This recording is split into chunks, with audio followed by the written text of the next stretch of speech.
एक बार महात्मा बुद्ध अपने शिष्यों के साथ बैठे हुए थे और धर्मों की चर्चा कर रहे थे। एक व्यक्ति आया वहां पर, उसने महात्मा बुद्ध जी को जोर जोर से गालियां देनी शुरू हो गया। वो गालियां देता गया। महात्मा बुद्ध चुपचाप उसकी गालियों को सुनते रहे। शिष्य उठे उसको मना करने या मारने के लिए, तो उनका महात्मा बुद्ध जी ने उनको मना कर दिया कि नहीं, इसको कुछ नहीं करना। वो व्यक्ति गालियां देने वाला गालियां दे देकर थक गया और फिर बैठ गया वहीं पर। महात्मा बुद्ध जी की सभा समाप्त हो गई। वो अंदर अपने प्राइवेट कमरे में गए और अपने शिष्यों से कहा कि ये जो बैठा हुआ है, इसको कुछ चाय पानी, इसको नाश्ता करा के और उसको मेरे पास लेकर आओ। उसको खिला पिलाकर वो महात्मा बुद्ध जी के पास ले गए। महात्मा बुद्ध जी ने उनसे पूछा, उस व्यक्ति से, कि भाई तुम्हारे घर कुछ मेहमान आते हैं तो क्या करते हो तुम? कहते हैं महाराज, जब मेहमान आते हैं तो हम उसके लिए चाय रखते हैं, उनके लिए मिठाई रखते हैं, बिस्कुट रखते हैं, नमकीन रखते हैं, सब कुछ रखते हैं, मतलब ही ना।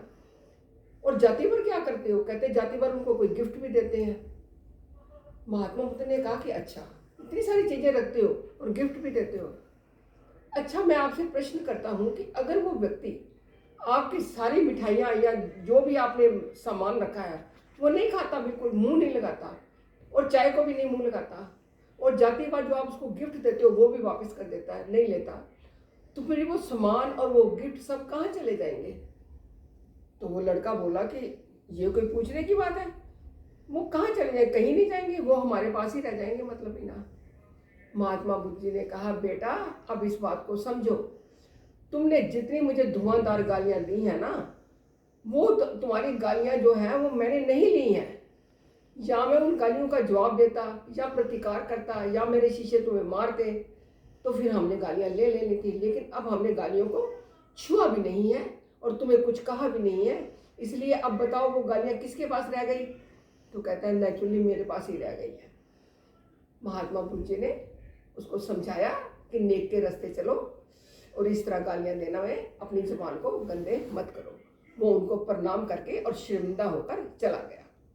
असतो मां सदगमय, तमसो मां ज्योतिर्गमय, मृत्युर्मां अमृतम गमय। हम असत्य से सत्य की ओर चलें, हम अंधेरे से प्रकाश की ओर चलें, और हम मृत्यु से अमृतत्व की ओर चलें। बोलिए कृष्ण बलदेव की जय।